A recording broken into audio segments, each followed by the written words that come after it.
안녕하세요. 드라마를 토파보는 잼잼 리뷰입니다. 이번 영상에서는 진무의 위에 있는 진짜 단주 왕비가 채씨 집안을 언급하며 대우국을 발 아래 두고 싶어하는 사연에 대해 토파보고, 최종 빌런이 왕비인 듯 하지만 결국은 진무의 계획이라는 거, 그리고 경천대우에 있는 환혼인의 무덤이 자꾸 나오는 이유에 대해 내피셜을 돌려볼까 하는데요.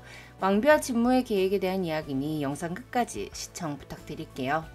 먼저 8회 우리 우기덕이 이야기부터 할까요? 제가 지난 7회 리뷰에서 말씀드렸듯 우리 우기는 진짜 무더기의 눈에 봉인된 얼음들 덕분에 환원되지 않고 자신의 몸을 지켜냈습니다.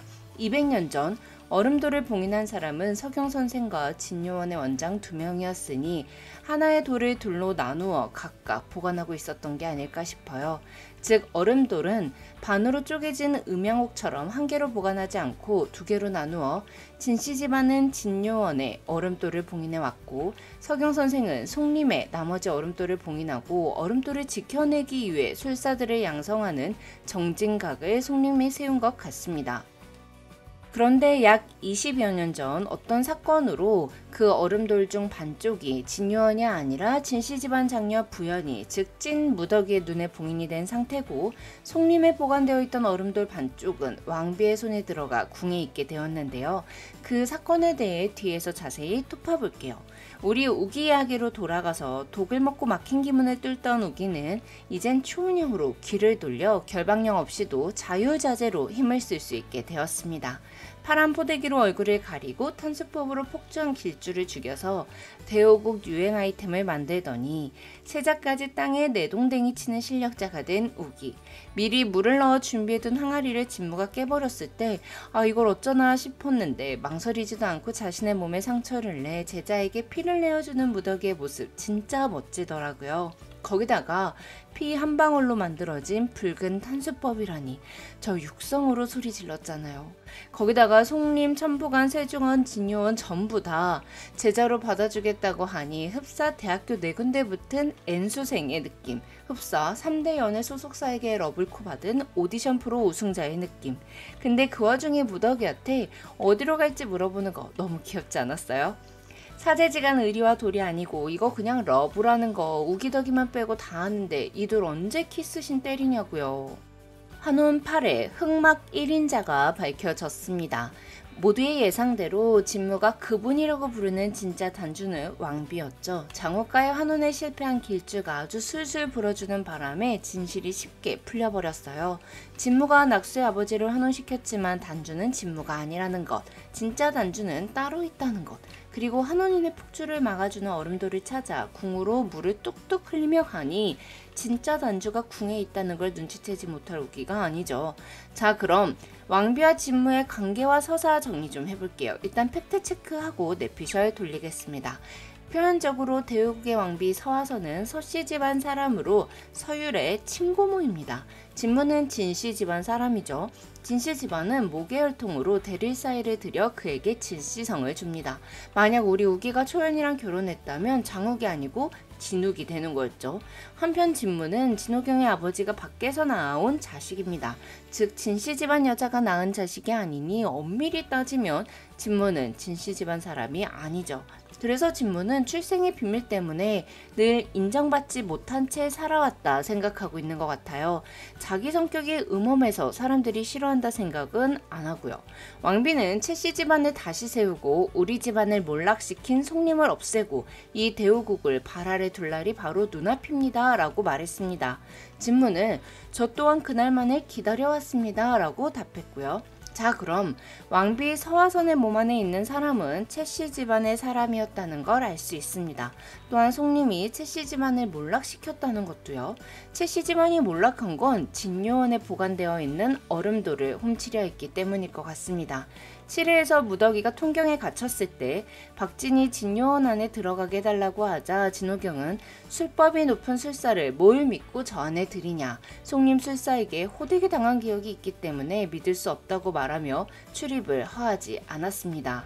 이게 처음에는 마의 이 선생이 기구 훔쳐간 이야기를 하는 건가 싶었는데 마이 이 선생은 속립, 출입, 프리패스권을 갖고 있을 뿐이지 속림의 사람은 아니잖아요. 즉 속림의 사람이었던 채씨 집안의 누군가가 진요원에 침입해 보관되어 있는 얼음돌을 훔치려 했던 것 같아요. 그래서 어린 무더기가 얼음돌을 지켜내기 위해 자신의 눈에 봉이 나고 스스로 사라져 버린 거죠. 이에 채씨 집안이 소속되어 있던 속림이 채씨 집안을 몰락시켰다고 왕비는 오해하고 있는 것 같은데요.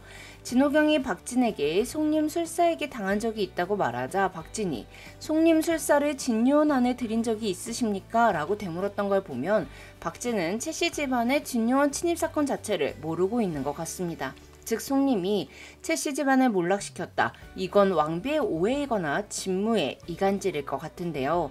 왕비의 몸에 환원된 채씨 집안 사람에게 진요원과 궁에 얼음돌이 봉인되어 있다는 걸 알려준 사람은 진무일 겁니다. 진무는 진씨 집안 사람이니까 진요원에 대한 정보를 알아낼 수 있었을 테고 천무관 밀실에 추운양이 있다는 걸 왕으로 환원된 장강에게 들어 알고 있었던 사람이죠. 얼음돌의 위치에 대한 정보를 채씨 집안 사람에게 넘기고 그의 밑에서 2인자인 척하면서 자신보다 술법의 경지가 높은 왕비를 결국은 이용하고 있는 것 같아요.